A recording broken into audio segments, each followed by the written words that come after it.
Welcome, everyone, to the After the Gate podcast, your number one source for authentic stories, interviews, and educational content surrounding the justice system, incarceration, and more. Come along with us now as we give you a glimpse before and after the gate.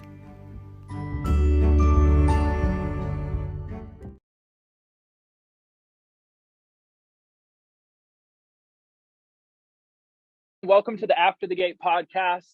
We are so excited to have a special guest tonight. It's going to be a different take on things. We're going to have a different perspective on one's journey as well as family members. And I don't want to spoil too much details, but I will let our guest introduce herself. And yeah, can you tell us your name and location? Sure. I am Paula Aguilar-Smith. I'm currently at my daughter's in San Francisco for the holiday, but I am from Tennessee, just north of Chattanooga. Absolutely. Okay, so usually on the After the Gate podcast, we talk about how individuals are concerned with the justice system and how, whether it's, criminal or whether they've been involved in like the rehabilitation side, how are you involved in the justice system or the corrections? I have been in many ways. Me, myself, personally, I've worked as a corrections officer. My son also he's been in and out of corrections, and now he's in prison. So I have been there helping people from the inside and also going through it. Yeah, on both sides. Mm-hmm. So Paula, with your corrections background, was this prior to anything that with family members with your son that's incarcerated that you got into corrections? Actually, no. It was kind of a fluke how I ended up actually in this job with this county. I had applied years before, like probably 10 years before, in a different county. And I was told that they don't hire women to work in the jail. So it's the South. It's a little different. Okay. Yeah. So, when most of the time people think of like Southern women, it's, they're cooking or baking or like, doing like the home body type of stuff. Right. But yeah. Women can do it 100%. Well, it's just, it's in the smaller counties, it's definitely, I don't doubt that, they didn't hire women. I mean, nowadays you don't have a choce. If you need a warm body, you're going to hire whoever can feasibly work the job. But yeah, I had gone, one of my friends worked there, and I was looking for a part-time job actually to just kind of supplement doing hair. And so I asked her, I was like, so do you have any jobs? And she said, well, yeah, but it's a full-time job. And that's how I ended up as a corrections officer. So what was your experience like working in corrections? Was it, were you in a jail, prison, when you were working in corrections, and what was that experience like for you? Was it, you said it was kind of a new thing that you jumped into. Was it extremely scary for you, or what was that experience like? No, I wouldn't say scary at all. And that was probably wrong. Because at some point you do have to have some fear, but I was in the county jail. And our county jail had, we're supposed to have just under 500 inmates. Oh, that's a large, it seems like a large facility. Is that on the smaller end in Tennessee, or? No, I would say it's probably on the medium side-ish. Okay. But because we have a lot of smaller counties around us that, they have like 100 people, in their county jail. But yeah, and we're right next to Chattanooga. Is that the capital of Tennessee? No, Chattanooga is just the southeast cities. That's the largest. Oh, the largest. Okay. So if you're going up from Atlanta, you're going up, and then you're going to hit Chattanooga first. As soon as you get into Tennessee, you hit Chattanooga. Okay. And then if you go this way, you go to Nashville. You go this way, you go to Knoxville. So. Oh, okay. So with your so when you worked in corrections, was there any like defining moments and while you were working in corrections, did you deal with anything that with your son? You said your son had been in and out and stuff like that. I know sometimes that like maybe that can affect an employment or maybe affect like his placement having to be placed elsewhere or something like that. Did you ever run into issues like that? Um, Mainly, really, what it was they they would try to keep him separated from the other inmate because they were afraid that if other inmates knew that his mom was a Mhm. CO, that they would try to hurt him, which he wasn't really concerned about. That I really wasn't concerned about that either. But yeah, I typically, when we had instances like that, because I wasn't the only one. There Yeah, were yeah. other, I mean, I had one CO that his mom was in and out. I had, others that siblings were in and, I mean, so it's It's like a it's common theme. yeah, and it's not, because it's not a super small community, or I mean Yeah, yeah. super, so I mean it was, but they would just keep us separated, which I didn't typically work in the pods where, he would stay anyway when he was So you were in the same facility that he was at in? times, Oh at times. man. Yeah. That had to have been tough for you, right? Or just being how did that make you feel? Just like being in the same building as your son or you working and how did that make you feel? Um, Really just, sad. I mean, it goes hand in hand with his addiction and, and criminal charges, that it just, the whole thing is sad because, I mean, I tried and I tried and I tried to teach, like, Yeah. okay, you're going to do it this time, pull yourself up by your bootstraps, and, you can get clean and you can just start working. I'll help you get a job. And Yeah. I realized that I couldn't do it for him. Yeah, So, yeah, you got to want it for yourself. yeah. So let's jump into your son and just who he is as an individual. Could you tell us what your son's name is, and could you just tell us maybe a little bit about like growing up with him and what it was like, just yeah, like early years. So his name is Nicholas Bobet, and he is my number three of my three kids. He's the baby. I had him on my birthday. Oh, that's special. Had him on my 25th birthday. Um, Oh, but I mean, growing up, he was such a great kid. He was an old soul, and yeah, yeah, he was. It's crazy to think about. He was responsible. yeah, He was yeah. I like very hearing that. responsible. Yeah, you know, like I didn't worry about him, getting into things or really misbehaving or anything like that. That was more of his sisters, or really his oldest sister. She was a hmm handful. it Um, happens. yeah, but he things kind of changed a little bit. We found out that his dad had a child with someone else, and it was, I think we were married for 14 or 15 years when we found this out. This little girl went to school with Nick. Oh, and he didn't even know, and all those years, and And so as it started happening, I think Nick was in third grade. And so as it evolved along, this little girl would see Nick in the hallway. Now, his two sisters, his older sisters, were in different schools already because they were older. I older. think Okay, one was in the middle school, one was at the high school. okay. And so when she would see him in the hallways, she would holler out to him, Nick, Nick, brother, brother. So from there, it just kind of went downhill. And I ended up having to Yeah, yeah. pull him out of that school. And we ended up moving the whole family out of How town. far out of town? How far out of town did you move? Did you go to the hour away, a couple hours away, It was closer to probably about family? hour and a half away, a Okay, little okay, bit closer to his family, to my okay. ex-husband's family. So Yeah.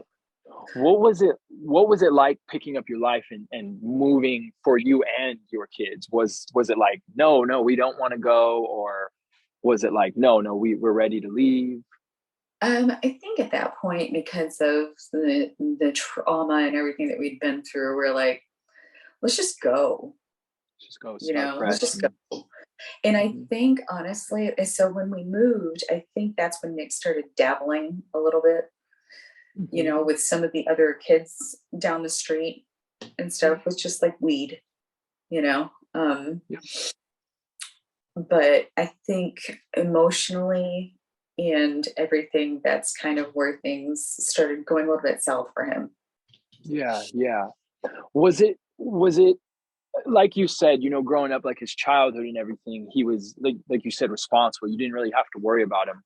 When you moved and you said like the emotions were taking play, was it like he just found a new group of friends and then you started to see those differences over a time period? Or was it like, did it hit you quick? Or was it like a big instance that was like, okay, we're in trouble leading up to the prison sentence? I know the prison sentence is, we'll get to that, everybody that's listening, but what was like the first indicator that like, okay, what do I have to do to stop this, or to remedy my son's behavior? Well, I mean, I didn't know at first, um, like some of the kids that he was hanging around with, because they were from nice families, Yeah, you know? yeah, So I just really kind of tried to keep an eye on him as close as I could.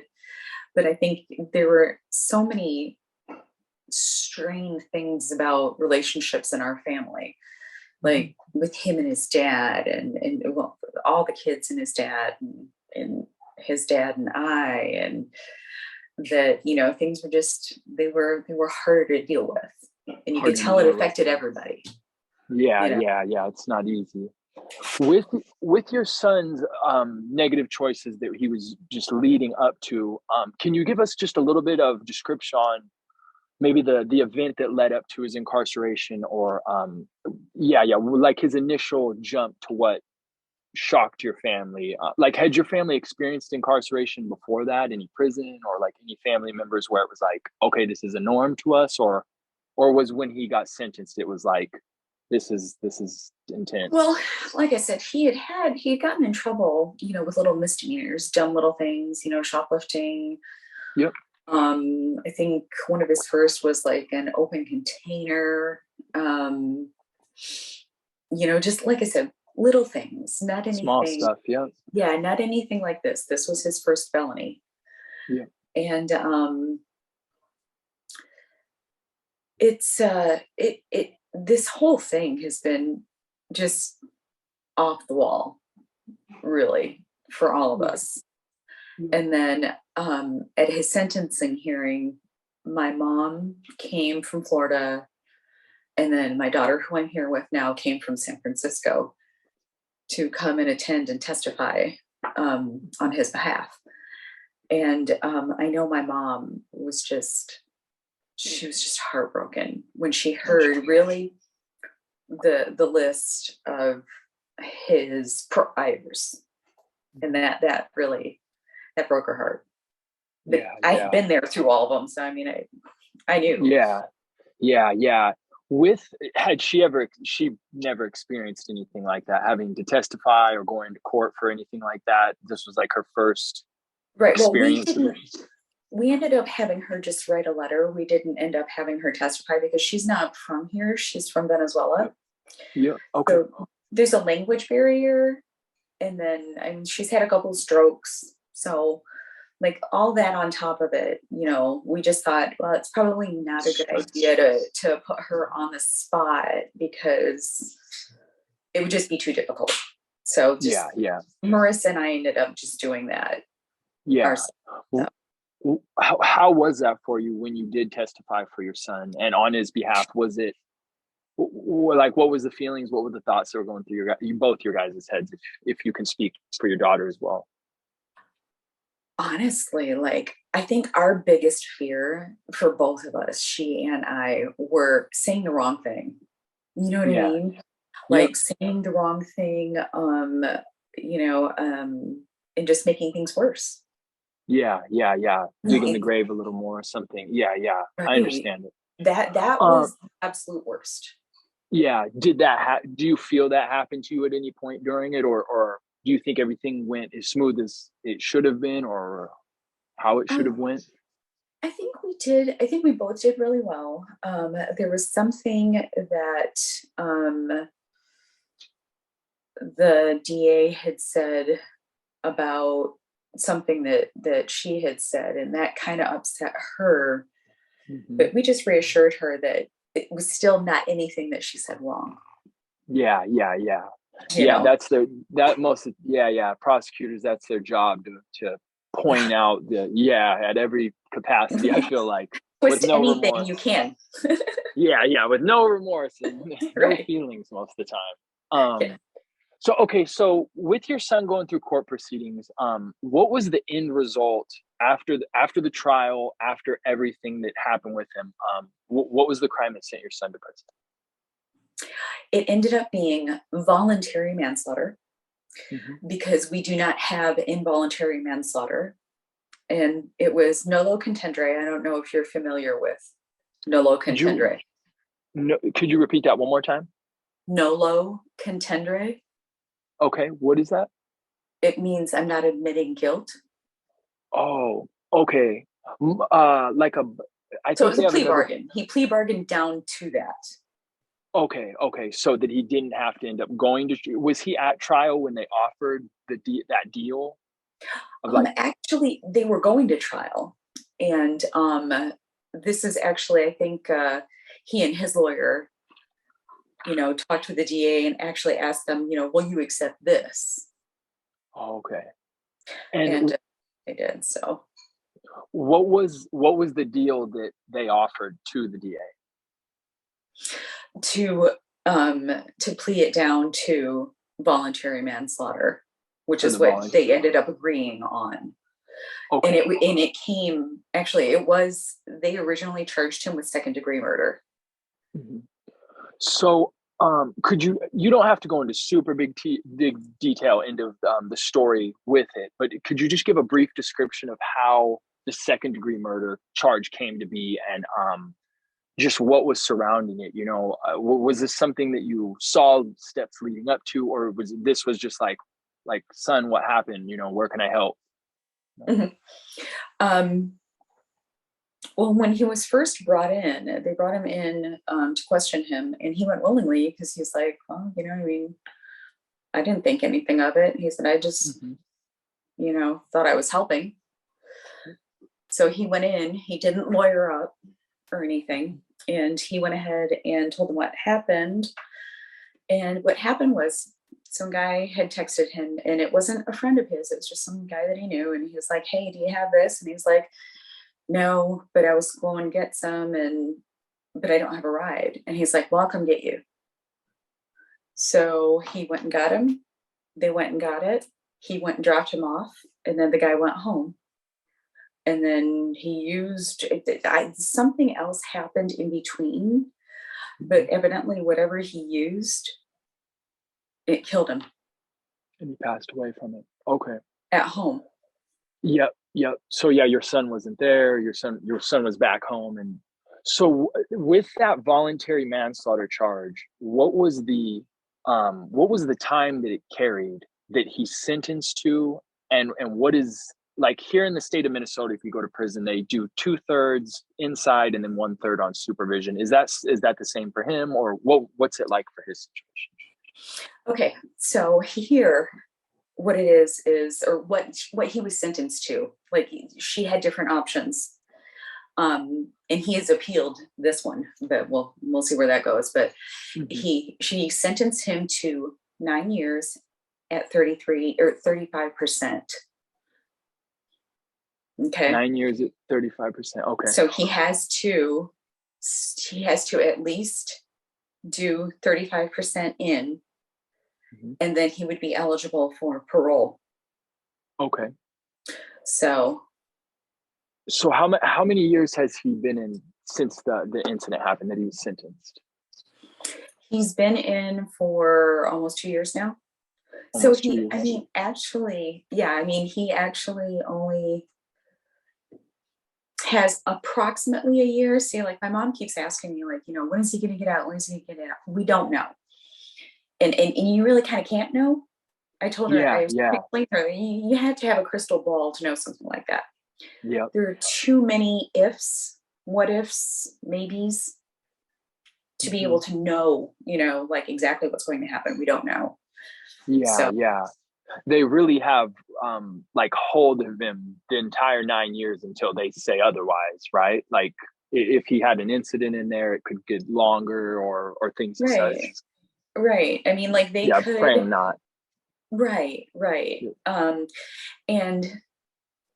there's so many things that just your person on the street doesn't understand with things like, well, once you're sentenced and, let's say like with him, he really kind of still has like a year and a half more that he has to spend inside. Now that's without good days. Once you start adding the good days, then that time shrinks. Yeah. It's just all so confusing. Yeah. There's so many different things, I feel like. So since your son has been in the prison and kind of acclimated to the system, do you think he's had any like struggles since inside the prison? Has he voiced that to you? Oh yeah. Could you expand a little bit on that if you feel like it? Well, the first place that they put him, and it was because of his charge, because it's a violent charge, which just, kind of blows your mind a little bit. He wasn't even there when the guy died. But and then they didn't go after the drug dealer. They just took him, even though he gave them the drug dealer. That's so odd that, it's almost like they didn't want to do the work to get the real deliverer, the divider, he's giving the drugs out to the community, Well, and we almost wondered if maybe she's an informant. She has kids. That's true. Yeah, there's all these different factors, and you really don't know all the details to everything that's attached to it.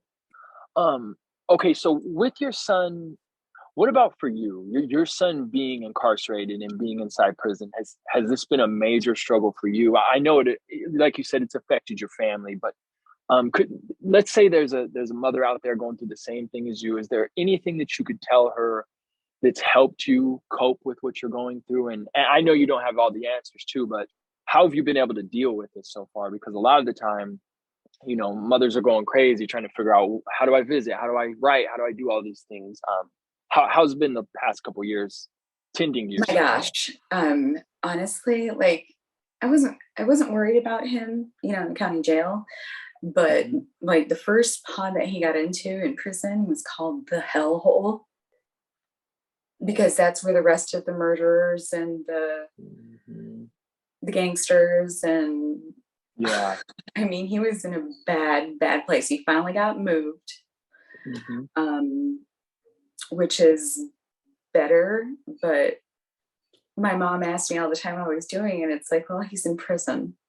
Yeah. Paula, when I did some prison time. I know you've seen some of my story, and a lot of the people listening have. It's kind of the same similar circumstance. I know that like going to those closed custody, going to the prisons where there's people that aren't coming home, it's like you really, you really don't know what's going to happen. You can't plan anything because you're always stressed out worrying about the safety or something like that. So I'm really glad your son made it to is it a medium custody or just a lower level custody that he's at now? Well, I mean, he's still there within the same, just in a different area or pod. Building. He's in a different pod. I'm trying to think if he called it if it was like an honor pod for like guys that just, haven't gotten in trouble, they don't give anybody a hard time. There's not a whole bunch of people fighting and stealing from each other and stuff like that. So, so I mean, that's where like he's in like a little bit of a better, I say it loosely. But when I went from a closed custody to a medium facility, something that gave me a lot of hope for like going to just a place where, like you mentioned, the honor pod, where it just seems to be people with a little bit more clear of a head and want to change, rather than the people who are 100%, they're not changing their lifestyle. So I hope that your son's finding some good people in that pod, and that can help benefit him. Do you think that prison has been a reality check for your son thus far? Do you think,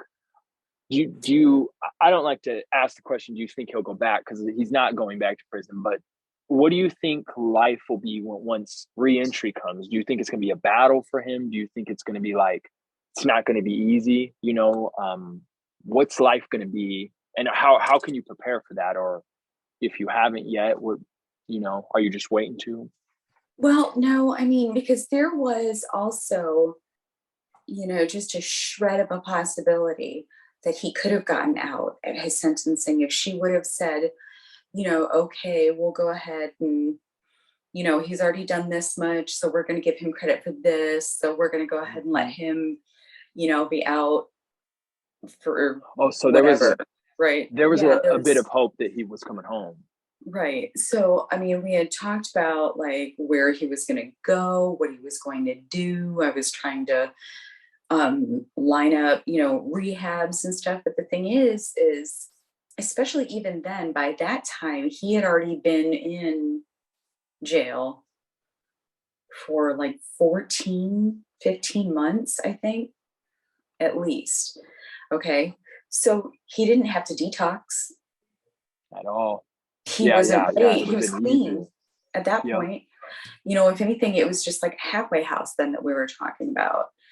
So, I had tried, looking for different places, for him to go there. And, we really wanted to get him out of Tennessee. And so, now with everything being kind of up in the air, we don't know when he's going to get out, or nobody knows what the world is going to look like then, Yeah. And it's hard to plan your life around something that's not set in stone with what's going to happen. Your future is not set in stone. It's just up in the air until they tell you. Or right. It's like a waiting game. So with your son being inside prison, has there been anything that he's expressed to you, like, Mom, I'm writing a book, or like I'm doing these things, I'm getting healthier, things like that? Have you seen a lot of like the positive choices that he's been making in there? There's we have a couple of programs in Tennessee that allow them to work. One of them is the TriCore program, and then there's another one. Now he's not going to be eligible for it until he's been in for 12 months. Okay. At least, and it's because of his charge. Like I said, he has the violent charge. Yep. So after that, then he will be available to do that. So with that, what they'll do is they have a couple of companies that hire strictly, and I don't know if it's just like one department in this company, but like one of them is Shaw Flooring, okay, where they make like I think they make like luxury vinyl plank flooring, okay, stuff like that, because we have a bunch of the factories like that down in Tennessee and down in Georgia. And they'll hire them where they'll actually, they get up, they go to work, they come back, and go outside the prison and come back in. Mm-hmm. Mm-hmm. Wow. See that, I think that helps a lot with rehabilitation of like, wow, okay, I'm going out in the community, I'm going to have a normal job. Yeah. Cause I'm sure regardless of that, it's going to be a shock a bit for him getting out and seeing, like you said, what's the world going to be? What's going to even be going on? Right. I mean, with COVID, Yeah. So during the whole COVID thing, was he in there during a COVID period, or when like things mostly? Yeah. Geez, I can't even imagine just doing prison time where I felt locked up. I can't imagine having to always wear a mask, or wearing a mask in your cell because you have to, like, I've heard that's what or just get they sick. have the inmates. Yeah, or just get sick. Yeah, I'm sure they're just like, well, whatever. It's not good. Yeah.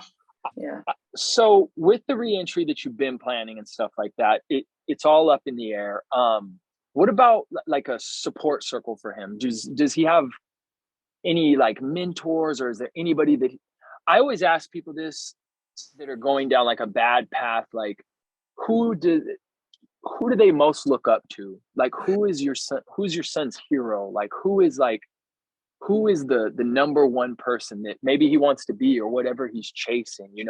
I always try to put that into perspective, because that's what he's chasing, that's what he's running off of, like this image of maybe numbing himself, or maybe of, becoming this person, or a high-end drug dealer, or whatever it may be, whatever choice. Do you know of anything? Bad. Yeah. It's okay. It's real. His dad. His dad? Yeah. Well, that's okay. That's okay. I mean, I'm sure he sees the qualities that some people, that him and his dad can connect with, that maybe some other people don't see, even despite, certain circumstances and stuff.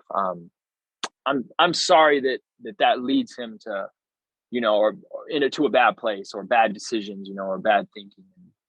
Yeah. And So, that's, yeah, I've had a lot of guilt about that too. Yeah. Yeah.